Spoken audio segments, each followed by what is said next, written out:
आप हैरान हो जाएंगे सुनकर कि बांके बिहारी के मंदिर में मंगला आरती क्यों नहीं होती। तो हुआ यूं कि एक आदमी बांके बिहारी के मंदिर के बाहर रोज सफाई करता था और वहीं भोजन करने के बाद रात्रि में मंदिर के बाहर ही सो जाता। एक दिन पुजारी जी ने सोचा कि यह आदमी इतनी मेहनत करता है तो चलो इसे कोई काम देते हैं। अब आदमी से पूछा गया कि गैया चरा सकते हो? तो उस आदमी ने पूछा कि गैया किसकी है, क्योंकि मैं ठाकुर के अलावा किसी का काम नहीं करता। तो पुजारी जी ने कहा कि गैया भी ठाकुर जी की ही है। तो उसने कहा मैं कर दूंगा।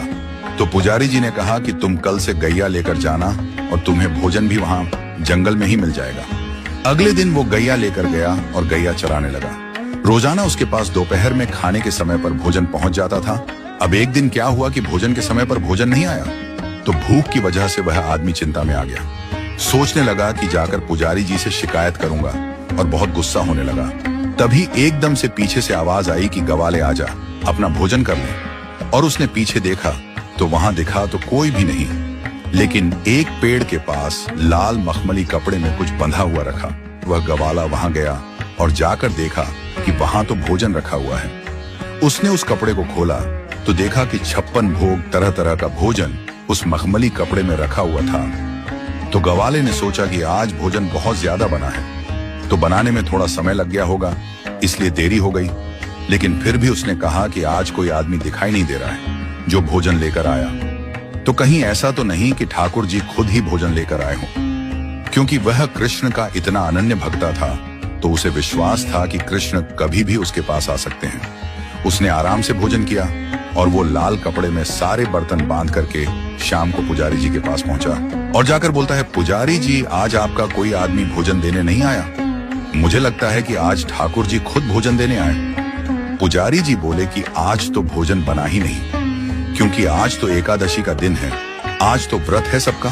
और पुजारी जी ने देखा उसके हाथ में लाल मखमली कपड़े में जो बर्तन है वो वही बर्तन है जिसमें रोज ठाकुर जी का भोग लगता है। तो पुजारी जी ने पूछा कि कोई भी तुम्हें भोजन देने नहीं आया?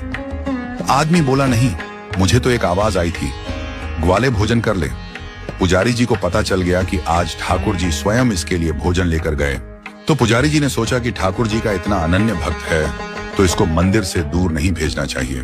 तो पुजारी जी ने कहा कि आज से तुम्हारी ड्यूटी मंदिर में ही है, यहीं रात को चौकीदारी करो, मंदिर का ध्यान रखो। मंदिर के द्वार बंद होने के बाद कोई भी मंदिर में आए जाए नहीं। तो उस रात से उस ग्वाले की ड्यूटी शुरू हो गई। वो मंदिर की चौकीदारी कर रहा था, तभी आधी रात को स्वयं बांके बिहारी बाहर आए और चौकीदार से बोले कि मुझे जाने दो। उस ग्वाले ने ठाकुर को रोक लिया। तो ठाकुर जी ने पूछा, भाई मुझे क्यों रोक रहा है, मुझे तो जाने दे। ग्वाला बोला, नहीं, मुझे पुजारी जी ने बोला है कि यहाँ से कोई भी आए जाए नहीं, तो आप भी अंदर जाइए और यह आराम का समय है तो आराम कीजिए। ठाकुर जी ने कहा, भैया मुझे तो निधिवन जाना है, ये तो सदियों से मैं जाता आ रहा हूं। अब क्योंकि ठाकुर जी तो छलिया थे तो ठाकुर जी ने ग्वाले को मोह लिया और उसे बोला कि अच्छा ऐसा करो कि तुम मेरे साथ चलो और कुछ समय वहां रहकर वापस आ जाएंगे। जब मैं यहां नहीं होऊंगा तो तुम चौकीदारी किसकी करोगे? अब वह मान गया और ठाकुर जी के साथ चल दिया। ठाकुर जी निधिवन के अंदर चले गए और वह निधिवन के बाहर बैठा गया। सुबह होने से कुछ समय पहले ठाकुर जी निधिवन के बाहर आए और ठाकुर जी ग्वाले के साथ वापस मंदिर आ गए। अब ठाकुर जी मंदिर के अंदर चले गए और यह बाहर पहरा देने लगा। तभी कुछ ही देर बाद पुजारी जी कुछ लोगों के साथ वहां मंगला आरती के लिए अंदर जाने लगे। तो ग्वाले ने पुजारी जी को अंदर जाने से रोक दिया। तो पुजारी जी ने कहा, क्यों? तो वह आदमी बोला, रात को ठाकुर जी बाहर आए थे, मेरे को लेकर निधिवन चले गए, वहां अंदर जाकर के सारी रात रास किया और अभी अभी थोड़ी देर पहले यहाँ आए हैं, तो भैया थोड़ा आराम तो करने दो ठाकुर जी को। पुजारी जी ने सोचा कि ठाकुर जी इसका भोजन लेकर आए थे और ये कह रहा है कि कल रात को ठाकुर जी आए थे, तो इसकी बात माननी पड़ेगी। यकीन मानिएगा दोस्तों, पुजारी जी सब लोगों के साथ वहीं बैठ गए और सुबह हो गई।